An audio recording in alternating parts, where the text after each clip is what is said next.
Job Simulator is still showing up at number 5 on the top selling games on the Quest 2 store, and it's no surprise. This is an OG game from the earliest days of VR, and it's one of the most approachable, easy games for anyone to get into, as it just uses your own physical locomotion and the triggers. This game's set in the future when robots have taken over all jobs, and humans, for fun, go back and see what jobbing used to be like. They've added additional modes to add a lot more replayability to the game, and it's got over 15,000 ratings, giving it about a 4.7 rating. People, of course, saying they love this game. They want you to use their review code to buy it for cheaper. It's the best purchase so far, and only 2% one-star ratings. Some people saying they need more updates. They want there to be more stuff added to it. Job Simulator is a classic. It needs to be one of the games in your VR library, whether it's for you to play or for when you show VR to other people. No surprise, I'm sure this will stay on the top selling games list for a while to come. Coming in at number 4 this month, Five Nights at Freddy's Help Wanted is, of course, the VR version of the worldwide phenomenon of the game Five Nights at Freddy's. A lot of jump scares, a lot of horror for those who like it, and it's got about a 4.8 rating with over 12,000 ratings. Almost all universally positive with 87% 5 stars, people saying it made them shart their pants. People saying it's their favorite game, it's scary, and a lot of the reviews trying to draw pictures in them with the different blocks that you can use. People are really finding new ways to spend time in the review section. The lowest reviews citing some glitches, some people even just saying don't read the 1-star reviews and buy it already. With this game still being this popular, it makes me excited to see what will happen with the next Five Nights at Freddy's VR game that's now been announced, and of course the movie and everything else. It seems like the FNAF love just isn't dying anytime soon. Among Us VR is in the 3rd spot, of course. Speaking of worldwide sensations, Among Us is the built from the ground up version specifically for VR, and going at a price of $10, it has got a lot of users, although not as many great ratings. 4,500 ratings give this about a 3.9 star. A lot more split here in the reviews, 53%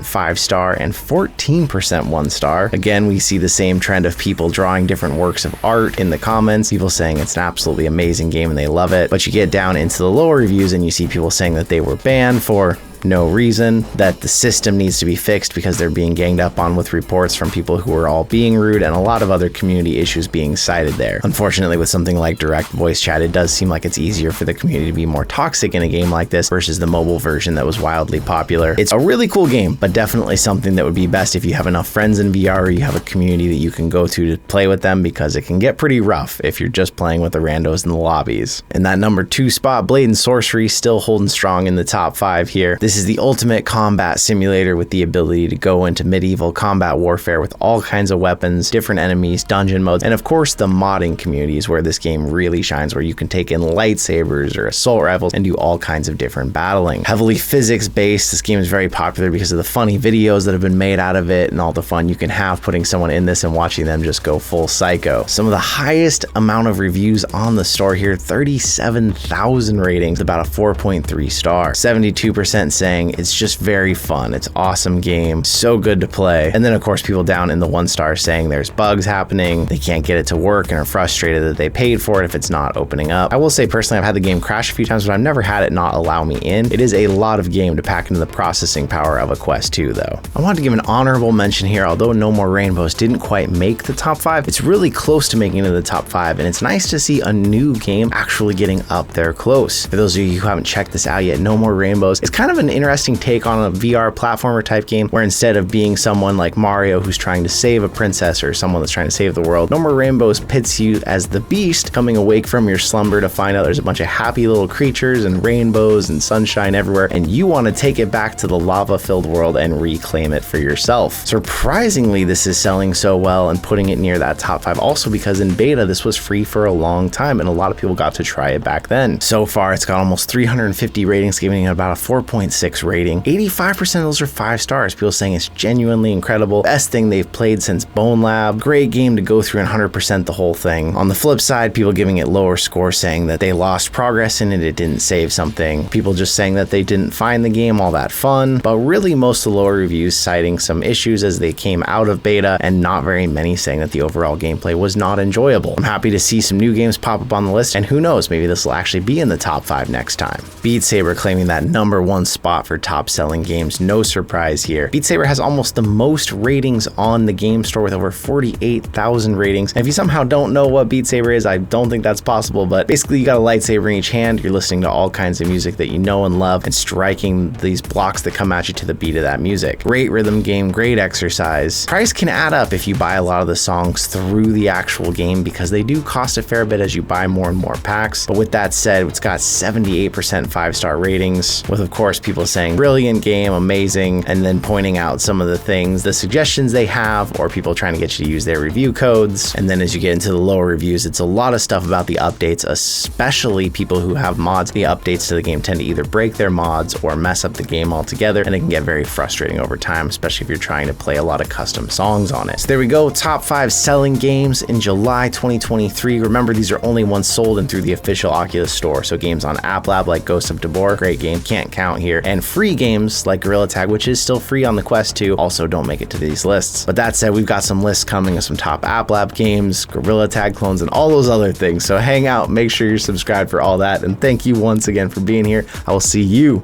in another reality.